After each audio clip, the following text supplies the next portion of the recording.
SFR이라는 게 이제 신화, 포럼, 리츠라는 뜻으로 사실은 올 상관을 했어요. 그래서 사실상 카페는 투자자들이 어떤 정보를 많이 공유할 수 있는 장으로 만드는 거고, 여러분들 카페 잠깐 보시면 소명 봤는지 몰라도 SFR 밴드, 여러분들 네이버 밴드 잘 아시잖아요. 그래서 네이버 밴드를 통해서 사실상 투자는 이루어지고 있습니다.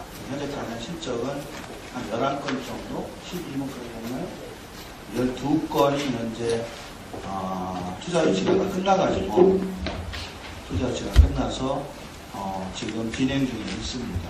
다 단타 물건이기 때문에 아마 내년 2월이나 3월에는 투자자 원금이 다 희수될 걸로 이렇게 알고 있는데, 그러다 보니까 거기는 투자 목적에 대한 것만 하니까 정보들을 많이 공유할 수가 없어서 카페 뭐 여러 가지 주식 양도에 대한 소신 여러분들 가려야 되니까 그것도 공부하라고 올려놨고, 또 소액 물건의 수리 현장이나 이런 거에 대해서 또 신사의 그런 거, 또 해외 물건 그렇게 구분해서 현재 운영되고 있어요. 그리고 현재 그 밴드에 들어가기 위해서 투자자분들 한 100여 분 계시는데, 오프라인에서도 안면이 있는 분들만 구성이 되어 있어요. 왜냐하면 상당히 민감한 내용이고 또 형평성 문제도 있고 그래서 와서 그야말로 뭐 어떤 투자의 목적보다는 다른 목적으로 들어오신 분들도 있는 것 같아서 그런 분들은 탈퇴를 하고 있습니다. 그래서 카페를 통해서 어느 정도 그런 관심이 있고, 나는 진짜 이런 투자에 대해서 남한테 민폐는 안 끼치겠다. 왜냐하면 공동투자의 형식을 취하지만 공투는 아니거든요. 그래서 공투 형식이 아니기 때문에 그런 부분들을 이제 막 출범을 하고 있어서 좀 까다롭게 관리를 하고 있어요. 그런 점 이해해 주시고, 카페 활동을 좀 열심히 하시다 보면 밴드에도 초대장이 날아갈 겁니다. 얼마큼 철저히 관리를 하냐면, 밴드에 들어와서 투자할 수 있는 자격이 있는 그 초대장은 우리 회사가 2개인데 2개 회사의 직원들은 잘 못하고 저만 밴드로 할 수 있어요. 저희가 보내만 들어올 수가 있어요. 가입한 초대장에. 근데 들어오는 게 전제 조건이 여자분들이 가입되어 있는 것이 얼굴을 밝히라고 그러거든요. 얼굴. 이름은 당연히 실명해야 되고, 핸드폰 번호도 공개가 돼야 되고, 제 소신력은 그렇습니다. 1000만 원이 되든 몇백만 원이든 투자하시는 분은 전 재산이에요. 그런데 이게 이름도 모르고 그런 사람들끼리 서로 투자한다는 게 말이 안 되는 거죠. 얼굴도 모르고. 그래서 그 조건은 그런데, 이상하게 우리 그 여성 회원분들은 나이가 조금 드시면 자꾸 얼굴을 안 올리려고 하죠. 그러면 병원에 가서 보톡스를 몇 번 맞고 오시든지 아니면 뽀샵을 하든지, 얼굴을 자꾸 안 올려가지고 탈티를 다녀요. 왜 그러냐면 얼굴도 모르고 같이 이렇게 어떤 소형 물건이 아무리 실익이 있다 해서 하는 거는 그게 좀 아닌 것 같아요. 그래서 그런 부분들을 로치가 욕을 좀 많이 먹습니다. 그러나 그거는 제가 하는 거지 우리 임원들이나 직원들이 하는 건 아닙니다. 우선 여기 뭐 질문도 좀 있는데, 제가 우선 간단하게 거의 제 강의 내용 중에 다 이 질문 내용이 들어있었을 거예요. 여러분들이 물어보는 것을 조합해서 오늘 만들었으니까. 주택임대사업자 세금 부과사례, 경비 인정 항목, 뭐 이런 거 뭐냐면, 내가 임대사업을 하는데, 월세는 이제 다 노출이 된다고 하니까, 1년 내가 월세를 한 3천 받는다. 비용으로 빼먹어야 되는데, 어떤 걸 빼먹습니까? 하고 물어보는 거예요. 여러분들도 공통적으로 궁금하실 거예요. 없어요. 여러분들이 세주면서 비용 빼먹을 게 뭐 있어요? 굳이 얘기한다면 월세를 관리해주는 중개업자가 세입자 바꿀 때 꽂혀주는 거. 근데 그것도 수수료 안 써주잖아요. 계약하고 나면. 중개업자 영수증을 받아야 되는데 그걸 몇 번 받겠어? 대출 이자한테요. 되는데 이렇게 생각해요. 자, 이 임대와 관련한 대출 이자라는 게 나타나요. 엉뚱한 데 돈 빌리면서 그 이자를 요거에 썼다 이렇게 가로로 들었을 거예요. 그러니까 그와 관련된 금융처리가 첨부가 되어 있어요. 그거를 본인이 해주고, 임대와 관련해서 저라고 그거하고 또 하나 있긴 있네. 도배.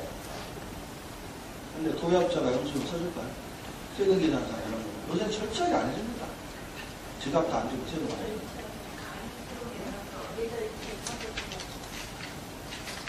그거 계좌 이체한 사업자 통장도 중요한데 그건 입금에 대한 증빙서고 무슨 명분으로 했냐 그걸. 예를 들어 어떤 사업자가 있어요. 우리 집을 고쳤어. 1000만원짜리. 근데 내가 임대주에 있는 원룸이 옆에 있어. 요거 고쳤다고 1000만원 넣어주고 비용 떨어질 수 있잖아요. 그 세무서는 모든 걸 의심하고 있는 거예요. 그것을 여러분들이 확신을 시켜줄 서류를 가져가야 돼요. 본인은 난 양심적이니까 저 우리 집 공사한 사람한테 돈 준 영수증 이러고 가져와봤자 이게 임대주택을 공사한 건지. 그러니까 그거보다 더 선순위 하는 건 임대주택에 대한 견적서, 시황서, 공사 내역서 그 내용이 다 들어가고 그 다음 나중에 돈 준 게 들어가죠. 앞꼭지 다 자르고 뒷꼭지만 가져가면 앞꼭지가 어떤 거냐 하면 안 해주시죠. 즉 없다. 그런데 대출이자 좋습니다. 대출이자를 돈이 없는 분들은 은행에서 많이 빌려서 이자를 해요.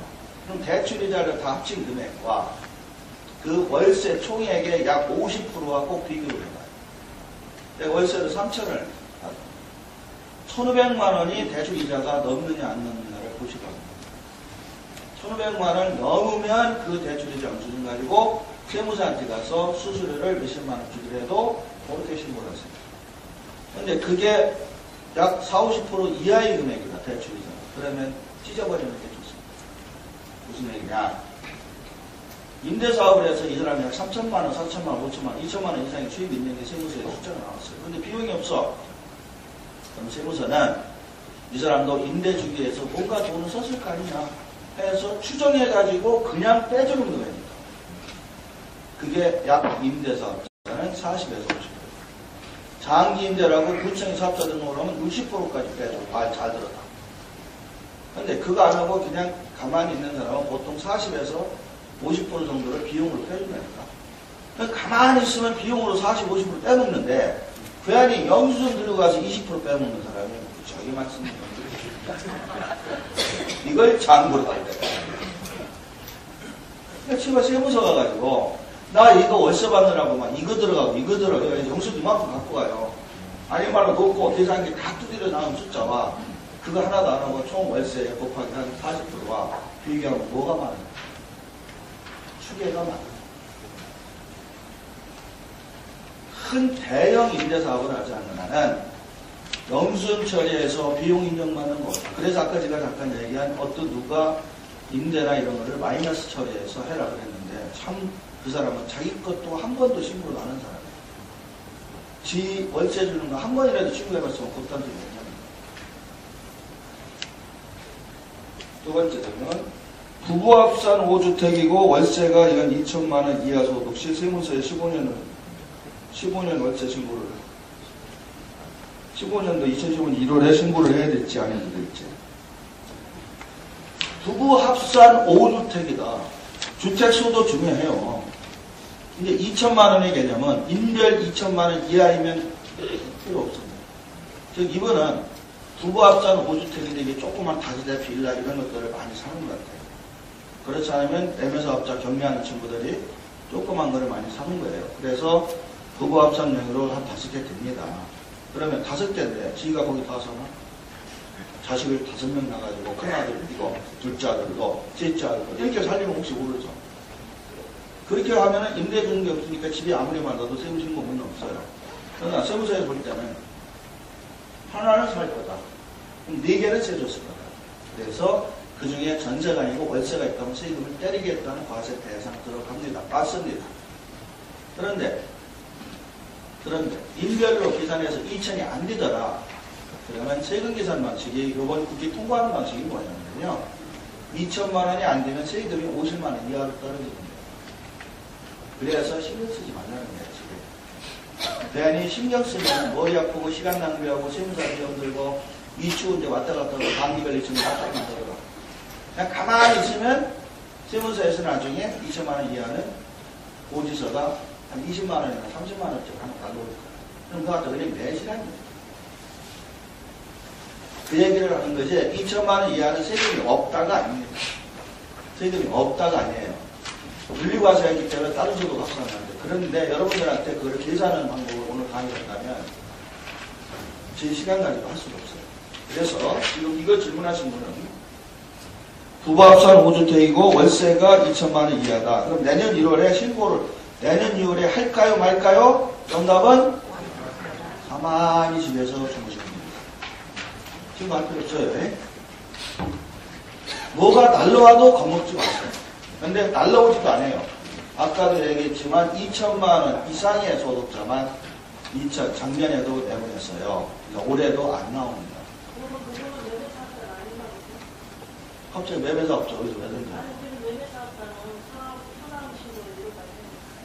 지금 임대사업자 얘기하는데 매매사업자 얘기를 해요. 자, 매매사업자는 사업자 등록만 했다고 되는 게 아니라고 그랬죠. 그럼 매매사업자가 되려면 2014년도에 한 6개 팔았어요. 그럼 6개 파는 거 신고했죠. 근데 매매사업자는 6개 판 거 신고를 언제 해야 되냐면 판지 2개월 내에 다 신고했어요. 그래서 끝난 거예요. 1월 달에 나오는 현황신고는 연쇄사업자 현황신고가 있어. 주택, 임대, 병원 이런 것만 나오지 다른 사업자한테 많이 안 나와요. 매매하고 임대하고 틀리죠. 매매는 파는 거. 양도세처럼. 양도세처럼 내가 1억에 경매 받았는데 그번에 팔았습니다. 그러면 2014년에 한 6개 팔아서 매매사업자 때 그 사람한테는 1월 달에 안내문이 안 가요. 안 가. 신고를 했든 안 했든. 그럼 매매사업자는 예정신고를 해서 양도소득세처럼 팔고 나면 2개월 내에 자기가 파는 계약서를 신고해야 돼요. 안 하는 사람도 있겠죠. 안 하는 사람이고. 근데 부동산 매매사업자한테는 1월 달에 그거에 대해서 신고하라고 안 가요. 언제 한다? 5월 달에 한다. 매매사업자는 5월 달에 한다. 소득세 신고할 때. 작년에 파는 거를 다 합쳐서 5월 달에 한다. 1월 달에는 임대만 신고한다. 질문과 상관없는 건 안 받을게요. 그러니까 임대만 하시면 됩니다. 즉 매매사업자가 됐다고 해서 시무소에서는 절대 안 내면 아무나 가만히 있어. 이유가 뭘까? 나중에 양도세로 때리려고. 매매사업자 등록한 사람한테 그런 거 자꾸 보내서 하면은 그 납세자는 이거 몇 년 전에 이렇게 했잖아. 그러니까 안 보내요. 그냥 내버려둬요. 그래서 5월달 알아서 신고해라. 5월달 신고는 두 군데 다 받아요. 매매사업자 신고하는 소득세과도 받고 양도세 신고하는 재산세과도 받고 두 개가 같이 있어요. 딱 가서 왼쪽이냐 오른쪽이냐를 잘 선택해서 가셔야 돼요. 그래서 그런 모든 판단을 납세하세요. 본인이 하는 거예요. 그러니까 자기의 현황을 내가 지금 많던 재산 팔은 횟수가 어쨌든 이런 거를 가까운 세무사하고 상의하셔서 5월달에 내가 어떻게 신고하는 게 좋습니까? 이렇게 해서 가시는 거고, 지금 질문의 내용은 그거와 상관없이 자기가 집을 사서 임대사업 등록을 냈던 매매사업 등록을 냈던 좌우지간 월세 받은 사람, 그 사람만 얘기하는 거예요. 지금 사업자 등록에 혼동하지 말고요. 내가 월세 받은 사람, 그런데 세무서에서 안 나오는 것 같더라. 그러면 그때 챙기고, 지금처럼 2천만 원 이하는 안 온다. 오더라도 신경 쓰지 마라. 그런 게 됩니다. 그러니까 판 거하고는 상관이 없어요. 산 거하고도 상관이 없어. 10년 전에 샀는데 가지고 있다가 2014년 1월부터 월세 내가 받으면 그것만 신경 써요. 주택을 신축하여 임대사업 할 때 다세대 주택으로 할지 다가구로 할지 세법상 유리하면은 이거는 정답은 무조건 다가구입니다. 속에 다가구 주택을 해서 구멍기획해서 방을 10개 내가지고 세를 주든 어쨌든 현재의 세법은 다가구 주택이라면 얼마나 유리하냐면, 첫째, 다가구 주택으로 해서 분양을 하는 사람이 있을 수 있고 세를 조금 주다 파는 사람이 있을 수 있어요. 지금 제일 좋은 건 비과세입니다. 안 내는 거예요. 다가구 주택은 안 낼 수가 있어요. 지어서 한 2년 세 주다가 팔면 세금 비과세입니다. 물론 다른 집 없어요. 두 번째, 임대도 마찬가지죠. 임대주택법상 판단을 할 때도 다가구 주택이 통으로는 크지만 구분이익된 후별로 면적 땅에 따지기 때문에 국민주택 규모 이하에, 즉 연세 그거는 안 내요. 신축 판매 하나를 판 걸로 봐. 하나. 다세대는 10개를 구분 동점에는 10개를 판 걸로 보는데 이건 하나로 판 걸로 봐요. 그래서 여러 가지 다가구 주택은 서민주택으로 봅니다. 즉 다가구 단독 주택은 통만 크지 사실은 그 전체 집을 혼자 쓰는 게 아니고 가세주면에서 하는 거기 때문에 서민용 주택으로 보고 국민주택 규모 이하로 보기 때문에 8대 양도세 혜택도 있고 소득세, 임대소득세에서도 감면 혜택이 있고 재산세나 등등 혜택이 다 많습니다. 그러나 다세대 주택은 조그만 빌라를 10개를 지어서 10개를 보유하고 있다는 1세대 10주택자라고 해요. 그래서 이분은 다주택자라고 해서 상당히 불리한 세법을 적용한다. 그러니까 요거를 단점으로 얘기하면 그렇게 대답을 드리고요. 현재 다가구주택 임대사업자로 등록을 하더라도 취득물에서 재산세 감면이 없는 것으로 알고 있다. 다가구 단독주택을 여기서 임대사업자 등록한다는 건 장기 임대사업자라고 구청에 등록하는 걸 얘기해요. 5년 이상 못하는 거. 그런데 구청 이상 등록할 때 취득세는 공제 안 해줘요. 그러나 재산세하고 종부세하고 이런 거는 감면 조건이 있어요. 가장 큰 양도소득세는 아직은 장기 임대주택으로 등록한다 해서 깎아주는 규정은 없다. 그럼 다세대는 있느냐? 다세대는 취득세에 대한 감면이 있어요. 이렇게 취득세가 아까우면 다세대를 쓰셔야 돼요. 그러나 그거를 제외한 나머지 모두는 다가구가 유리하다.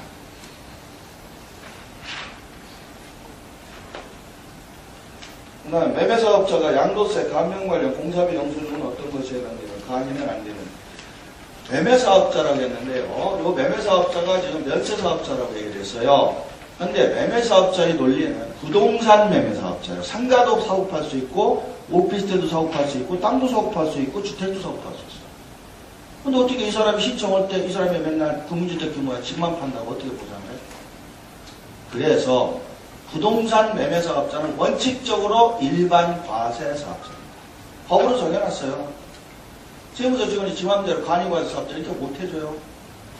그러니까 이 질문의 의도는 매매사업자를 뭐 감면받고 공사비 영수증을 어떻게 하려고 간이과세로 받으면 그 사람한테 세금 10% 안 주고 간이과세자는 부가세 안 주고 받을 수가 있거든요. 그렇게 받아서 증빙 처리하면 어떨까 하는 속뜻인데 부동산 매매사업자는 무조건 일반과세사업자이기 때문에 세금계산서 교부 의무가 있다.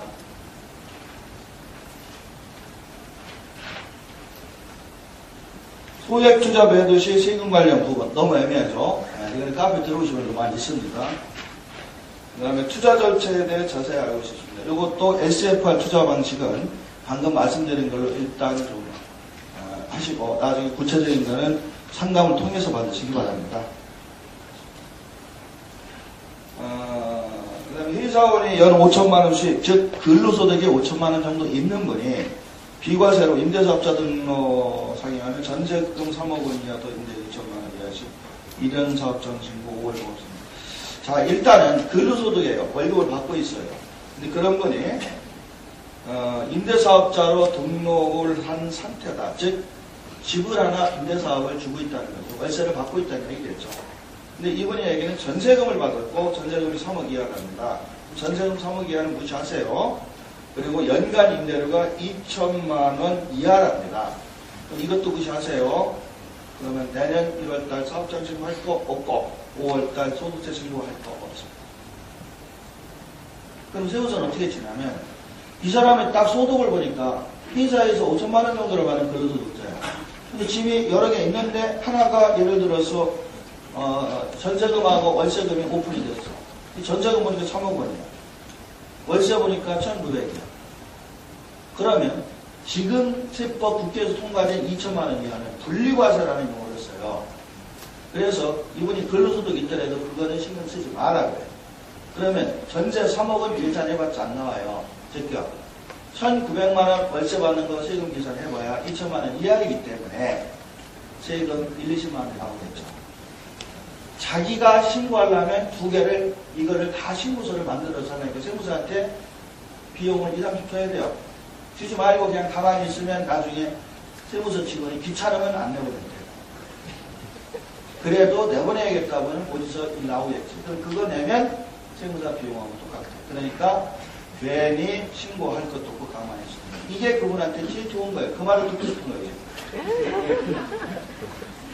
지금은 안 나오더라도 괜히 사업장 현황신고나 5월달 소득신고 해놓으면 내년에 또 박살날 거 아니냐. 2015년도에 월세 올라갈 테니까 하고 걱정이 돼서 물어보시는 건데 최대한 이런 거는 버텨도 된다. 추가 질문. 임대사업 등록 하거나 안 하도 상관없다는 거죠. 임대사업자의 등록은 두 가지인데 여러분들 헷갈리지 말아요. 구청 임대사업하는 거 있어요. 오늘 주제는 그거를 뺐습니다. 구청 임대사업자 등록은 오늘 안 들어가요. 구청 임대사업 등록하면 5년 동안 집 못 팔아요. 여기 있는 분들은 다 1년에 하나씩 팔 분들이거든. 1년에 하나씩 팔아도 나이 50대면 30대로 못 팔아. 팔아야 돈이 있어. 사가지고 뭐 열심히 가지고 있으면 이 가격이 필요가 없죠. 그래서 임대, 월세, 임대는 전세가 있고 월세가 있는데 현재의 세법 측에는 집에 몇 개냐에 따라서 전세든 월세든 세금이 나오니 사업자 등록을 하라는 게 과세관청의 뜻이에요. 그리고 세법도 납세 의무가 있잖아요, 국민들은. 그래서 혼동하지 말 것이 당신이 세금이 나오든 안 나오든 비과세든 과세 미달이든 어쨌든 임대소득이 전세든 월세든 받으면 세무서에는 와서 사업자 등록을 해. 이게 의무조항이에요. 구청에 5년 임대사업자 등록하는 건 선택조항이에요. 왜? 5년 동안 못 팔기 때문에 구청에서는 우리한테 등록하면 너 5년 동안 팔지 않는 대신 각종 취득세 감면, 재산세 감면, 양도세 감면 이렇게 자꾸 꼬신단 말이에요. 와서 하라고. 근데 그거는 우리가 안 해도 불이익을 줬어요. 하면은 그런 이익은 주겠대. 단 5년 못 팔겠다. 그리고 이번에 나온 거 이런 게 있어요. 그러니까 구청권 빼버리고 세무서는 의무사항이니까 물어보시는 의도로 보면 사업자 등록은 해야 됩니다. 근데 하고 싶지 않잖아요. 해야 되는데. 근데 안 했다 해서 해야 되는데 안 하면 불이익 나오면 해야 될 거잖아. 그럼 그때 물어보는 거거든. 그럼 안 해도 불이익이 있을 거냐 없을 거냐를 판단해야지. 그게 전세 받는 사람은 불이익이 없다니까. 가산세가 안 나와. 때려봤자. 그 다음에 월세 2천만 원 이하는 해야 되는데 안 한다고 해서 세금 자체가 2, 30만 원인데 가산세 받는 게 없어요. 소세. 그러니까 여러분들은 안 하는 게 좋아하는 분들이니까 여러분들 입맛에 맞게 지금 말씀드리는 거지가 안 해도 큰 불리한 점이 없으니까 그런 거지. 그래서 의무적으로 다 해야 되지만 안 해도 크게 손해 안 보는 유형이 전세소득자, 월세 2천만 원 임대리아 소득자 이런 분들은 상관없다. 이 뜻입니다. 만약에 구청이나 세무서에 개인 임대사업자를 개인 임대사업자를 신고를 한 상태에서 구청하고 세무서에 아까처럼 이제 3억 이하 전세금 그다음에 임대료는 2천만 원 이하일 때도 1월달에 현황 신고를 안 하게 되면 문제가 생기잖아요. 안 생긴다니까. 신고하니까 신고라고 그냥 안 합니다. 자, 1월달 연체자업자가 수익금의 현황신고라는 건 뭐냐면요. 5월달에 당신한테 세금을 때리려고 한다. 그런데 당신이 얼마 벌었는지 정확히 모르겠다. 아니면 우리가 속에 알고는 있는데 혹시 우리가 아는 것보다 더 많이 벌었을지도 모르니 우리가 보내는 서류에다 그걸 적어서 보내라. 이러는 거예요. 그렇죠? 자, 그런데 1월달에 나는 이 사람들이 과세관청이 내 소득을 아는지 모르는지 실제로 어떤지 정확히 모르는 상태에서 왔어요. 근데 3억 이하 2천만 원 이하는 방금 말했다시피 세금 계산을 해도 거의 없다고 그래요. 자기가 자신 있다. 본인은 3억 이하 2천만 원 이하라는데 세무서는 월세가 1억 이하 이렇게 알고 있으면 문제가 되겠죠. 근데 자기가 받는 월세 자기가 오를 없으니까 방금 질문 의도대로 3억 이하 2천만 원 이하라면 그게 떳떳하다면 다 오픈돼도 5월달에 세금이 거의 안 나온다는 거예요. 없다고. 그러니까 본인이 하고 싶습니다. 그럼 하세요. 안 말려요. 하는 게 맞아요. 법이. 법대로 잘 삽니다. 한번 하시라고. 하지 말라는 게 아니라니까. 할 의무가 있다고 해요. 근데 나 같으면 안 한다는 거예요.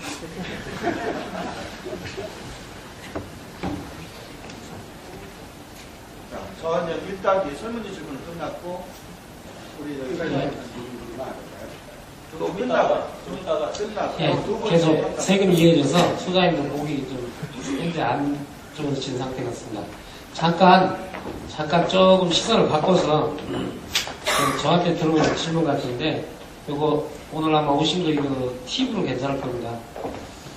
결론 문제입니다. 아까 제가 결론에서 좀 말씀드린 게 나왔는데 베란다 뒤쪽 아파트 10년 됐어요. 2004년식인데 탄성 작업 후 약간의 들뜸 현상이 발생하여 창문을 열어놓고 있습니다. 양호해졌습니다. 어떤 방법이 좋을까요? 단열 작업은 금액이 너무 비싸. 그래, 글이 단답하게 이렇게 했는데 제가 구소를 이쁘게 포장해서 지금 말한 겁니다. 이분은 글로 봐서는 상당히 많은 것을 주변 지식이 많으신 분이에요. 금액도 알아봤고, 알 거 다 알면서 저한테 답을 묻는 거예요. 그런데 여기서 제가 가지고 있는 거를 말씀드리겠습니다. 저는 결로에 대해서 강의를 하면 30분을 할 수 있습니다. 결로의 대원칙은 절대 습도와 상대 습도가 우리 공기 중에 있다는 거 다 알고 계실 텐데, 실상 제일 좋은 예는 자동차, 승용차 다 운전할 줄 아시죠? 승용차 앞유리에 성에가 끼고 이슬이 맺힌 게 그게 결로입니다. 그것이 결로가 돼서 날이 더 추워지면 얼어서 하얗게 된 것이 그것이 결로의 한 현상인데, 저는 그래서 임장을 가거나 감정평가서상에 베란다가 없는 방의 구조는 제가 잘 안 취합니다. 이거는 무조건 결로 생길 집입니다. 만약에 여러분들 머릿속에 여름에 차가운 물을 주전자에다 넣으면 결로가 생기는 걸 알고 있고, 차가운 물을 보온병에다 넣으면 결로가 안 생기는 걸 다 알고 계십니다. 그냥 관념적으로 알고 계신데 실생활에 그걸 응용하려니까 양에게 문제입니다. 베란다 벽이 벽면이 넓기 때문에 그걸 다 할 수가 없죠. 어떻게 하면 방지할 수 있느냐? 거기다 난방선 끌어 넣으면 됩니다. 근데 돈이 많이 들어가잖아요. 그렇게 생각하는 사람 없죠. 그러면 간단하게 어떻게 할까요? 전기단을 피시면 돼요. 근데 전기세 많이 들어가죠. 여기 또 다 해볼 수 있어요. 탄성 작업하셨다. 이 굉장히 어려운 용어를 쓰신 거예요. 탄성 도료를 입혔습니다. 이 뜻이거든요. 광택스라고는 수성 도료가 있는데 이걸 묻혔는데 들뜸 현상이 있다. 굉장히 많은 걸 알고 계신 분이에요. 그 내부에 기포층이 있는데 거기에 물이 들어가서 여기에 들떴는데 창문을 열어놓으니까 양호해졌습니다. 당연하죠. 기화돼서 물이 나갔지 않습니까? 이게 양호해졌죠. 그러니까 우리 저 충청도 어른들이 그런 말이 있어요. 이런 데 한 대 맞아서 아프면 밥 먹으면 낫겠죠. 시간이 지나면 낫잖아요. 지금 그 얘기 다 쓰신 거예요. 자, 단열 작업이 금액이 너무 비쌉니다. 목수님 불러다가 단열층 형성하면 되거든요. 이거 비싸다는 거죠. 근데 질문하신 의도에 대해서 조금 제가 답을 제대로 해드려야죠. 타일 작업하시면 돼요. 자동차 앞유리에 성에가 끼고 결로가 껴도 곰팡이 안 슬죠? 왜 안 슬을까요? 그것은 범람질이기 때문에 유기물이 없어서 그렇죠. 벽지에는 결로가 생기면 도배 풀이 유기물이니까 곰팡이가 그걸 먹고 자라는데, 유리나 이런 범람질에는 유기물이 붙을 수가 없지 않습니까? 그렇기 때문에 거기 곰팡이가 안 생겨요. 자동차 오래됐어도 폐차장에 가보시면 앞유리에 곰팡이 핀 건 없지요. 다 그겁니다. 근데 거기다 도배풀을 한번 발라보세요. 곰팡이 생기죠. 그렇기 때문에 타일이 요즘 많이 싸게 들어왔어요. 그런데 타일도 영구적이지는 않다는 겁니다. 왜? 그 타일 본드라는 그 내부 층으로 물이 들어가면 타일 본드가 또 유성이에요. 물에 또 취약합니다. 본드가 물에 약한 거 아시죠? 바닥 데코 타일이 잘 붙은 것 같아도 철거할 때 저희들은 물을 뿌리거든요. 물에 부르면 본드도 별 수 없어요. 그러니까 적당히 문 열고 하시면 되는데, 우리가 자동적으로 선택적 통과를 하는 능력이 베란다는 없죠. 좀 더 사물 인터넷 같은 게 이제 발달하면, 우리 베란다의 습도가 70% 결로 지점에 왔습니다. 문을 열어야 됩니다 해서 문을 열어주고, 이제 상대 습도나 절대 습도가 20% 이하입니다. 결로 절대 생길 수 없습니다고 문을 닫아주면 되겠지만, 아직 그런 정도까지 응용 기술은 상용화가 안 된 것 같습니다. 제가 좀 너무 아는 체 했나요? 아니면 질문의 의도가 굉장하신 것 같아서 이 정도로 마치겠습니다.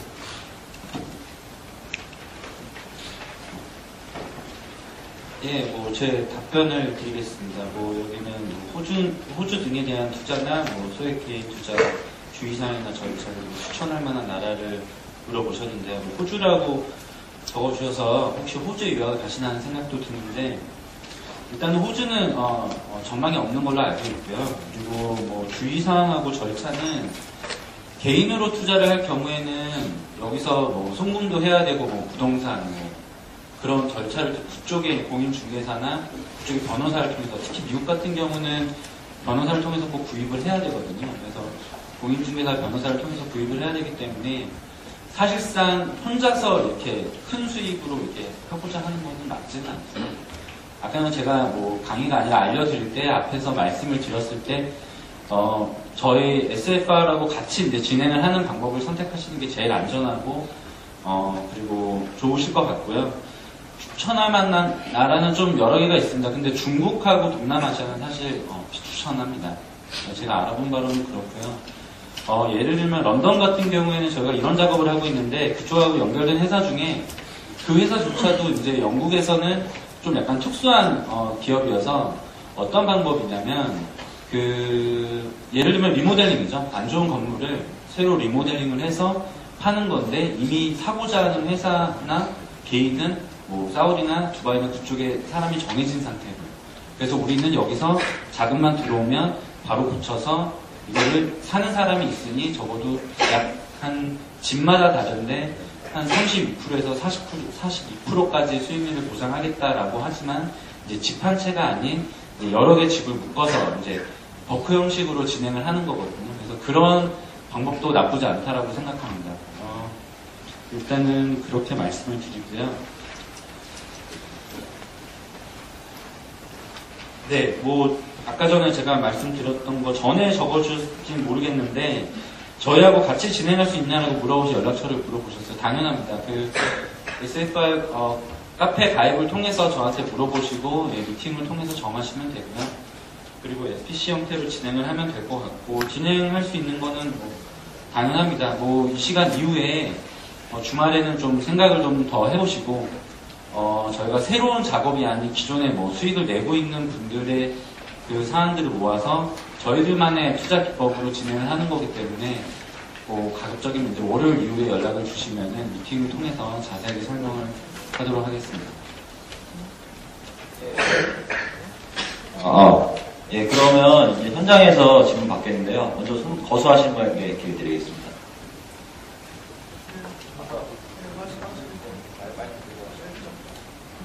저한테 하시는 거죠?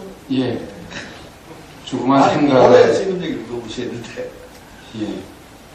세 사람이 공유하고 있는 상가가 하나 있는데 210만 원이 들어오거든요. 월. 그래서 세 사람으로 나누면 70만 원이고 곱하기 12하면 840만 원이에요. 이거는 몇 년 전서부터 사업자 등록을 해가지고 그 세금을 잘 내고 있고요. 근데 올해 1월 달부터 주택이 105만 원씩이 월세가 들어오거든요. 그래서, 예. 그래서 12달하면 1260만 원이에요. 그래서 두 개 합하니까 2100만 원이 돼가지고, 이게 부분적으로 세금 사업자 신고한 거하고 어떻게 되는 건지, 예. 그 신고를 안 했거든요. 예. 주택은. 예, 답변 드리겠습니다. 여러분들이 우선 지금 질문하시는 분이 좋은 질문 하셨는데, 잘못하면 혼동할 수 있는 부분이 있었는데, 워낙 오늘 뭐 1시간 가지고 다 넘어가네요. 지금 2천만 원의 연간 우리가 법률상 용어는 총수입금액이라고 그러는데, 저는 그냥 여러분들 쉽게 이해하도록 월세 수입 이렇게 얘기를 해요. 이거는 주택에 대한 임대 소득만 그런 거예요. 무슨 얘기냐면, 상가나 사무실, 이와 같은 빌딩, 여기에 대한 임대소득은 이미 세법 체계가 딱 짜여 있어요. 이거는 혜택이 전혀 없어요. 그래서 주택에 대해서 소규모 주택이나 이런 것들을 세줬던 분들은 법은 있었지만 사실 과세 실익이 없어서 거의 몇십 년 동안 안 해오던 걸 이번 박근혜 정부가 들어오면서 이걸 과세를 하겠다고 나오는 거죠. 그러다 보니까 국민들이 반발이 많아서 2천만 원 이하는 영세 임대업자, 소규모 임대업자, 은퇴 생활자, 생계형 임대업자 이런 용어에 특별히 봐주겠다고 뺀 거예요. 즉 2천만 원은 주택 임대만 가지고 따집니다.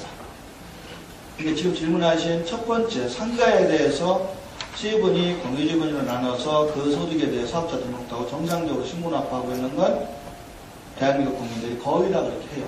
싫어도 할 수밖에 없어. 상가나 사무실에 세 들어오는 사람은 임대차 계약서를 사업자 등록할 때 세무서에 다 바칩니다. 사업자 등록을 내야 하거든요. 그런데 내가 집을 전세 줬어요.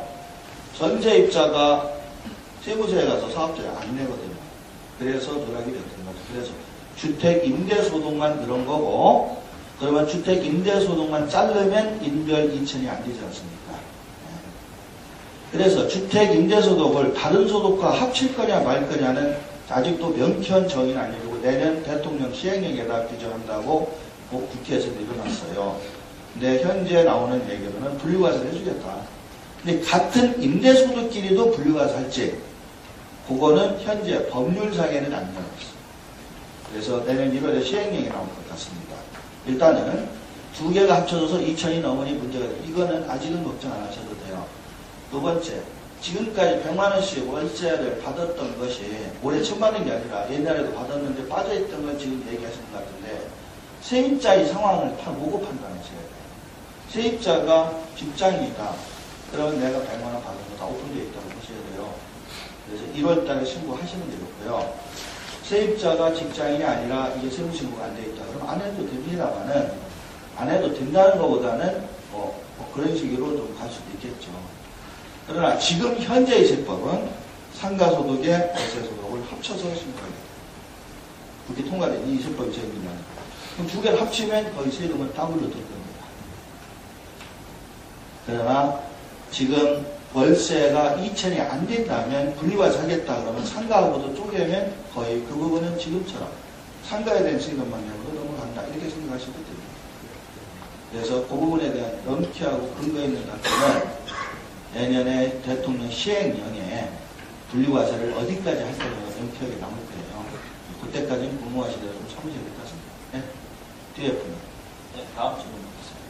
저기 아까 말씀하셨던 건데 아까 말씀하셨던 그 양도소득세 관계인데 좀 정리를 하고 싶습니다. 단 타격후에 아까 말씀하신 걸로는 개인은 지금 40% 살아있는 거죠, 중과가. 중과가 아니고 양도소득세의 세율치계는 몇십 년 전부터 단기 양도라 해서 1년 이내에 팔면 50. 이건 중과가 아니에요. 빨리 팔았으니까 투기다 이래가지고 세금을 원래 많이 걷어간 거예요. 자꾸 중과하고 운동하시는데 중과세율은 60%예요. 중과세율은 1년 이내에 팔든 10년 있다 팔든 100년 있다 팔든 집이 네가 5개, 6개 많으니까 그 중에 하나는 60% 때린다. 그리고 오래 가지고 있었어도 장기보유 공제 안 해준다. 이게 중과세율이에요. 그거를 올해 삭제한 거죠. 그래서 지금 1년 이내에 파는 양도소득세 50%, 55% 이런 것이 44%, 10% 나눠진 거는 새로운 세율이 아니라 예전부터 이럴 수 있었고 앞으로도 더 강화가 될 겁니다. 네. 44%. 현재는 44%입니다. 2015년에도 세율 변동은 없으니까 44%일 겁니다. 이게 국회 통과된 겁니다. 그거는 작년 국회 통과해서 올 1월 1일부터 적용하고 아, 적용. 네. 그러면 새로운 내용이 아니고 예, 비교과세에서는 단기 비교과세는 비교과세는 폐지됐으니까 폐지됐죠. 예, 6에서 3. 그럼 이게 금년만 적용하는 겁니까? 계속 앞으로 그렇게 나가는 원래 세법상은 올 연말까지고요. 내년 법에 개정되면 또 바뀔 수도 있겠죠. 그건 내년 가봐야. 국회의원도 모르는데. 예, 그러나 지금 개정안 나와 있는 걸로는 내년에도 계속 유효할 수밖에 없는 게 세율 자체를 삭제했기 때문에 현재 비교과세 중에 주택은 비교과세 안 한다 이렇게 알고 가시면 가능성이 없다. 네, 소장님, 하여튼 금년에 이 연말에 이렇게 좋은 시간 이렇게 마련해 주셔서 너무 감사합니다. 이 기회에 인사드리고 감사합니다. 예. 그 다음 저희 끝에 하자고요. 손 여러분 들으시던데 혹시 뭐 등 가려워서 들은 건 아니죠? 아니요.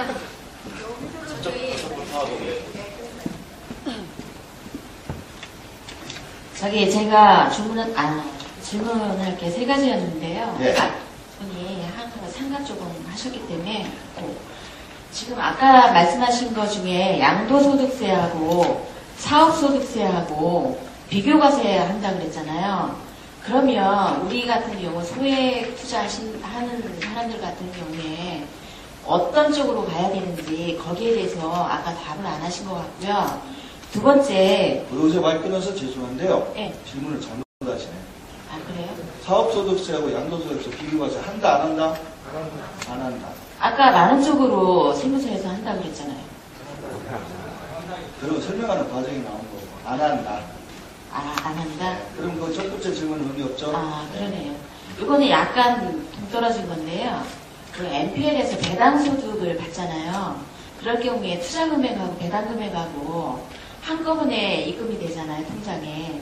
그럴 경우에 그 신고를 해야 되는지 그것 좀 여쭤보고 싶어서요. 지금 NPL에서의 배당이라는 개념은 여러 가지 방식으로 NPL을 처분해서 소득을 올려요. 근데 NPL 강의하는 교수님들이 NPL은 세금이 없으니 투자하기 좋다 이러고 강의하셔. 국세청 해석에는 그런 말 한마디도 없거든요. 무슨 얘기냐? NPL이라고 하는 개념이 뭐를 사냐면 쉽게 얘기해서 채권을 삽니다. 근데 양도소득세법에 채권을 양도하고 이익이 생겼다고 해서 세금을 과세하는 규정은 없어요. 그러니까 당연히 양도세 없는 걸로 되겠죠. 그런데 NPL을 사서 여러분들이 어떤 식으로 했잖아요. 지금 저번에 이제 배당을 얘기했는데 NPL을 내가 1억에 취득을 했는데 이게 저당권 취득하는 거예요, 지금. 부실채권 취득한다고 하지만 부동산을 취득한 게 아니라 저당권을 취득했다가 그것이 경매가 진행되기 전에 자연스럽게 또 저당권을 살려고 하는 NPL 투자자한테 1,000만 원을 더 받고 팔았다. 그러면 부동산 산 게 아니기 때문에 1억에 사서 1억천에 팔았으니까 1,000만 원의 양도소득세. 이거 아니에요, 이거는. 그건 교수님들 말이 맞아요. 근데 이 행위를 여러 번 한다. 매매사업자처럼 사업성이 있다고 봐요. 그래서 사업성이 있다고 보면 사업자 등록을 했던 안 했던 사업소득세로 과세할 수 있어. 그래서 그 차액에 대한 양도소득세가 아니라 사업소득세 6에서 38로 과세하는 규정이 있고요. 지금 질문하시는 의도는 NPL 취득을 해서 이게 이제 경락이 진행이 됩니다. 그럼 자기가 NPL 1순위권이에요. 근데 경매가 진행이 돼가지고 자기가 NPL 저당권 취급액보다 더 높은 금액으로 경락이 됐어. 그럼 당연히 자기한테 배당이 오겠죠. 그죠? 그것을 지금 원금과 배당이라고 얘기를 하시는 거죠. 아니, 우리가 보통 그 배당 투자를 하잖아요. 그러면 투자 금액이 들어가잖아요. 그 다음에 배당 수익까지 투자 금액 누구한테 주시는데? 저희가 그 보통 유동화 투자 금액을 회사에 누구한테 주세요? 유동화 회사에 네. 그 집어넣잖아요. 이제 AMC에 사후정산을 네, AMC에. 네. 그럴 경우에 나중에 사업 배당 받을 때 네. 그 내가 투자한 금액하고 배당금이 있잖아요. 이익 그건 금액하고. 배당이라고 안 해요. 세법에서 얘기하는 배당소득세는 그게 아니고요. 그거는 일반 시중에서 일반인들끼리 그냥 배당받는다 이러는 거지 그거는 배당이라고 하진 않습니다. 그러면 거기에 대한 그냥 세금은 이익이 낮다고 생각하시면 돼요. 거기에 대한 그런 세금은 없다라는 얘기예요? 사업자로 보면은 있어요. 그 얘기가 뭐냐면 지금 배당을 받는다 이익이 냈다 이러잖아요. 그럼 유동화회사에 뭐 AMC나 이런 데 본인 투자금을 1억을 넣고 1억을 넣어서 투자한 게 아니에요. 1억을 넣은 만큼 그 저당권에 대해서 본인한테 이전행위가 이루어지는 거죠. 질권이. 좌우지가 어찌됐든 그렇게 자기 권리가 있던 거를 어느 시점에 매각이 돼야 자기한테 원금도 들어오고 초과 이익도 들어올 거예요.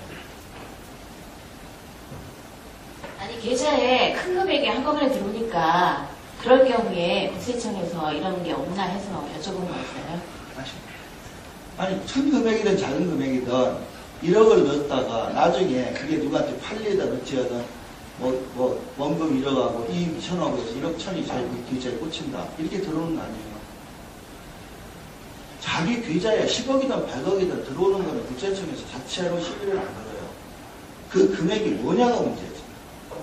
내 계좌에 내 돈 내가 들어왔는데 누가 시비 걸어? 그러니까 그 금액의 성질이 중요한 거지.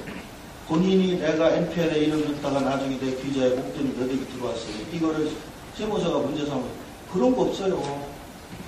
그게 문제가 아니라 그 돈의 성격이 중요하다니까. 그러니까 지금 제가 물어보는 거지. 원금 1억 넣고 1,000만 원부터 들어왔으면 1억은 그 NPL 샀던 금액이고 1억은 뭐로 버는 금액이냐. 그게 중요하다. 근데 그걸 본인이 모른다면 나도 모르지. 아니지, 그거를 세무서에 신고할 필요가 있냐 없냐 그거를 여쭤본 거예요. 그래도 그걸 알아야 내가 얘기를 할 거 아니오. 예, 지금 아니, 이게 뭐로 들어왔는지 내용을 알아야 돼. 네, 다른 질문자들이 많으니까 다음으로 진행하도록 하겠습니다. 또 궁금하신 거는 저희 카페를 통해서 질문하시면 답변 드리겠습니다. 예, 다음 질문 받겠습니다. 네, 안녕하세요. 사장님. 저기요. 제가 2011년 12월 14일 날 제가 집이 하나 있는 상태에서 1가구 1주택이었는데 제가 또 집을 샀어요. 집을 사서 제가 이사를 했는데 기존에 있었던 집이 안 팔려요. 지금까지. 그러면 어떻게 했으면 좋겠어요. 내일 모레가 지금 3년이기 때문에 어떻게 해야 될 것 같은데. 자, 본인이 원래 가지고 있던 집이 하나 있고요. 네. 그 다음에 그 이후에 주택을 사서 이사를 받고 그렇죠. 일시적인 2주택이라면 3년 이내에 종전주택을 팔아야 그렇죠. 세금이 안 나오는데 네. 그때부터 3년 동안 팔라고 애를 써도 아직 못 팔고 있다. 네. 그 얘기죠. 세금 안 나오는 방법 많이 있어요. 너무 걱정하실 거 없어요. 네, 싸게 팔지 마세요. 우선은 그 일시적인 2주택이라고 하는데 그 조건이 우선 맞는지 한번 봅시다. 처음에 산 주택과 지금 살고 있는 주택과의 취득일이 1년은 넘습니까? 그렇죠. 그러면 됩니다. 그러면은 지금은 이사 와서 새로운 집에 산다고 했잖아요. 그렇죠. 그럼 원래 집은 세줬을 거 아니에요? 그럼요.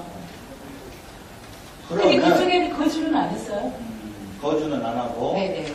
지금 팔려고 하는 거는 원래 거를 지금 판다고 그렇죠, 했어요. 그렇죠. 3년이 안 됐으면 세법은 일단 이렇게 돼 있어요. 일시적인 2주택은 3년이에요. 자의적으로 맡겨요. 보기간 조건만 맞추면 지금 만들어가요. 근데 사람들이 3년이 돼도 못 파는 경우가 있잖아. 그렇죠. 그럼 그 경우에도 연장이 돼도 받을 수 있는 예외 규정이 하나 있어요. 아, 예. 단 조건이 네. 그것은 자산관리공사에 맡겨서 팔아요. 아, 그러니까 가능하죠. 그게 너무 뭐 자산관리공사에 분명히 맡긴다고 해서 집값이 반값 떨어지는 건 아니에요. 예. 오히려 더 잘 팔릴 수도 있어요. 네. 국내 중개업자한테 맡긴 거보다. 아, 네. 그러니까 자산관리공사에 위탁하는 절차를 통해서 매각을 하면 아, 네. 3년이 지나서 팔더라도 비과세를 해줍니다. 아, 네. 네. 1년 안에 네, 알겠습니다. 고맙습니다. 다음 질문. 얘네 이상은 1년 안에 신고를 해야 합니다.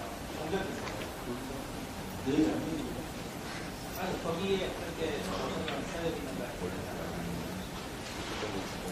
지금 얘기하는 1년 안에라고 하는 조건은 지금 자산관리공사에 위탁해서 거기서 1년 안에 팔아야 된다 이 얘기하시는 아니, 거예요. 그 위탁을 1년 안에. 새로운 새로운 주택 안 나왔잖아요. 나중주택, 지금 3년 됐다니까, 3년 가까이 됐다니까요. 나중주택을 구입하고 1년 안에.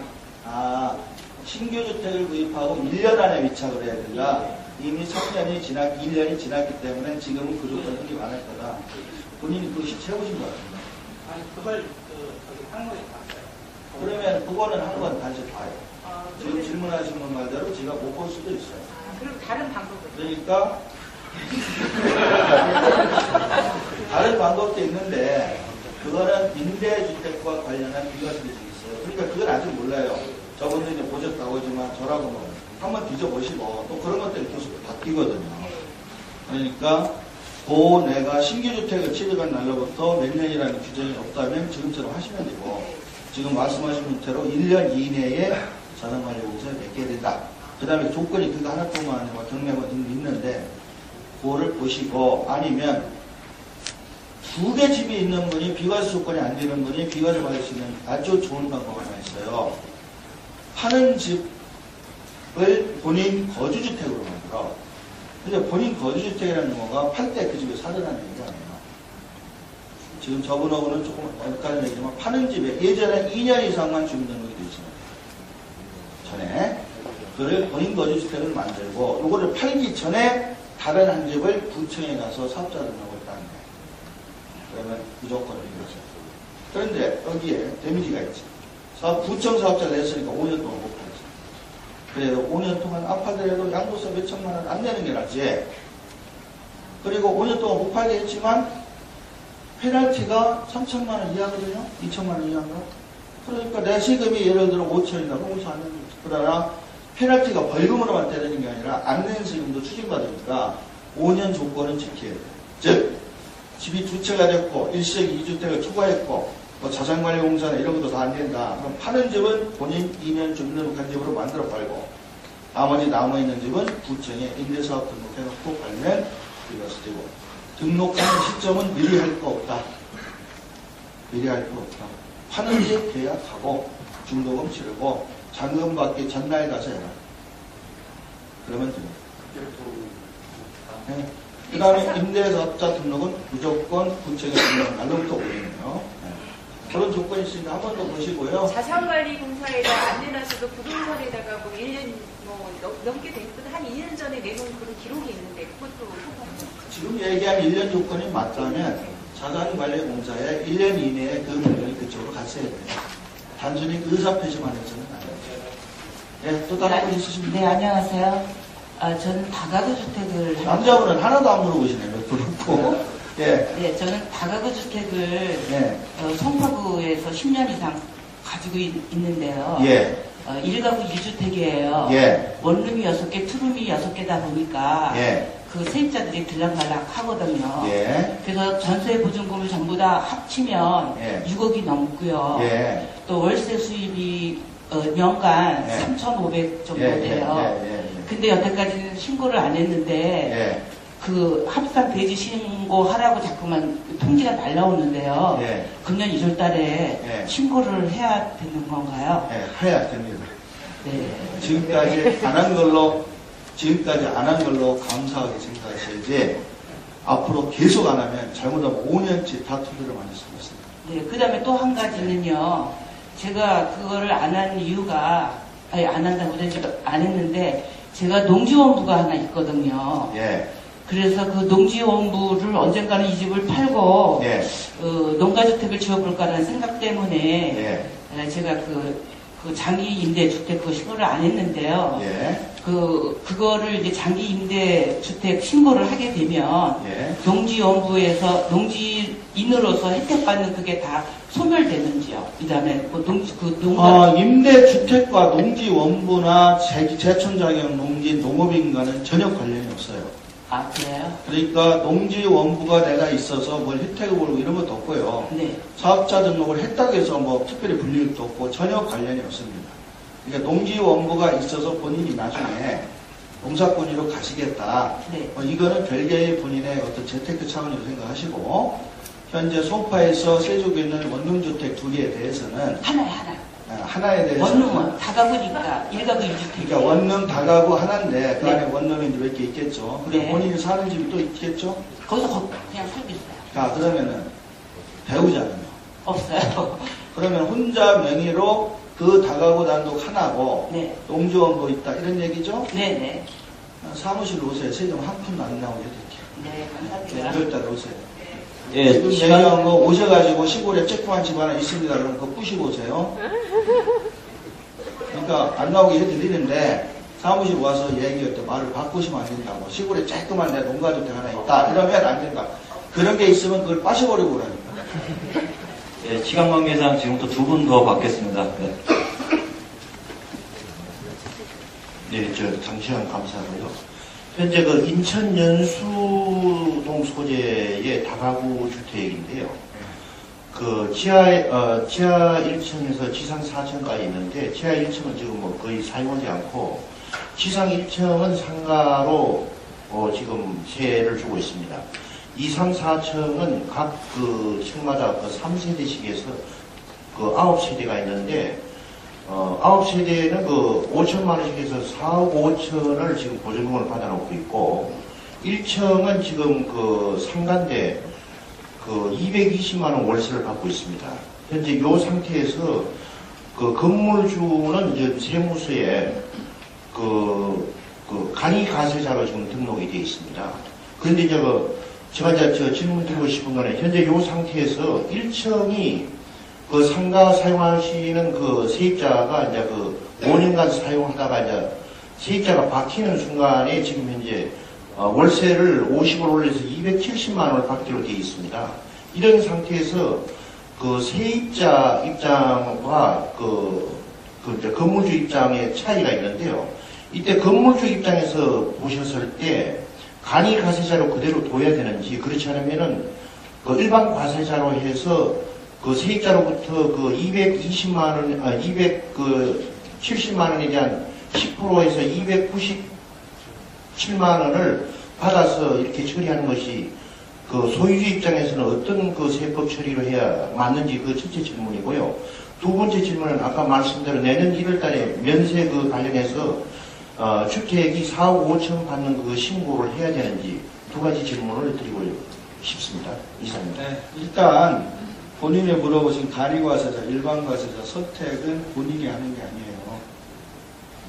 전환에 대한 것은 나중에 선택권은 세무서가 주긴 주는데 과연 상가에서 이 사람이 세를 얼마를 1년 동안 받느냐에 따라서 세무서가 결정하게 되고 법으로 연간 4,800만 원 무슨 소득원 그래서 그 이상 받으면 일반 사업자, 그 이하는 간이과세자 이렇게 이제 판정을 하는 거고요. 자, 그러면 본인이 이제 그 건물주 임대를 주는 임대업자 입장에서 나는 어떤 게 좋으냐고 물어보셨어. 그러나 지금 제가 세무서 판단인 세무서가 알아서 한다고 했는데 만약에 본인이 판단할 수 있다면 무조건 간이과세자가 좋죠. 일반 과세자가 좋을 수가 없는 게 일반 과세자는 월세 받은 거에 10%를 3개월이나 6개월에 한 번씩 꼬박꼬박 세무서에도 내야 돼요. 물론 내가 10%를 내니까 세입자한테 받겠죠. 월세가 상승하는 그런 효과가 있죠. 즉 일반 과세자가 되면 월세 받는 게 10%를 매월 그 과세 기간별로 세금을 내야 돼요. 그걸 싫잖아요. 그 간이과세자로 버틸 수 있는 데까지는 가셔라.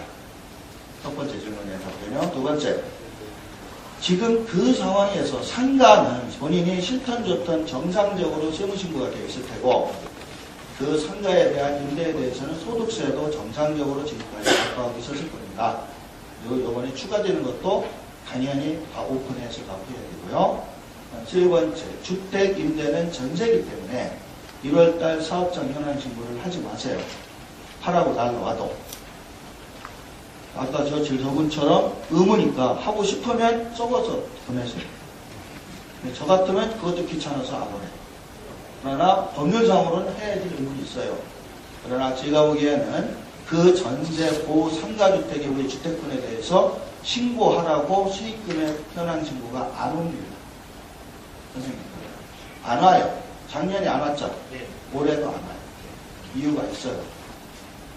그분이 그 주택 위에 지금 다른 집이 몇 개나 더 있죠? 한 채가 있습니다. 그러니까. 그런 경우에 그 집에 대해서는 안 와요. 아까 봤잖아요. 3주택 이상자 전세 여기 보냈다고.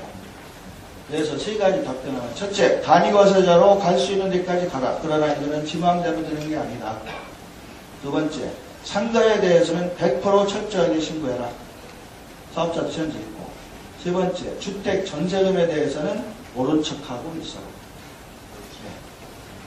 두 분 이사님한테 질문이 좀 하세요. 네, 마지막으로 받겠습니다. 죄송합니다. 박 이사님한테 여쭙고 신 이사님한테 여쭙겠습니다. 박 이사님. 네. 국내도 그렇긴 합니다만 우리는 얼굴 보고 이래 사니까 서로가 이제 믿고 이래 할 수 있는데 외국에 거기 투자해서 회수 관계에 어떤 안전성 보험 같은 게 이런 게 있습니까? 저희를 보고 외국에서 외국 사람들도 믿을 수 있습니까? 일단 한 가지 설명할 게 많지만 한 가지만 예를 들겠습니다. 아까 전에 런던 작업을 말씀을 드렸는데요. 그 런던 거는 좀 간단히 설명드려서 안 좋은 건물을 고쳐서 사는 사람이 정해져 있다고 설명을 드렸잖아요. 근데 그 펀딩에 대해서 좀 안전장치가 당연히 필요한데 그 런던에 있는 회사 자체가 좀 특수한 기업이라 그 펀딩을 런던 법원에서 관리를 합니다. 그래서 저희가 자금을 보냈을 때 런던 법원에서 관리를 하는 이유는 물론 외국에서 들어오는 자금조차 안전하게 지키기 위해서 그 기업 자체가 좀 특수하기 때문에 그런 작업을 하고 있고요. 물론 대기업적으로 하는 게 아니라 그런 특수 업체를 제가 알고 있기 때문에 작업을 하는 거고요. 그런 안전장치가 나라마다 다릅니다. 그리고 뉴욕마다 다르고 당연히 나라마다 다르기 때문에 일단 시스템은 있다는 말씀이시죠? 당연히 있습니다. 알겠습니다. 그거는 제가 예, 감사합니다. 그 다음에 신 이사님. 예.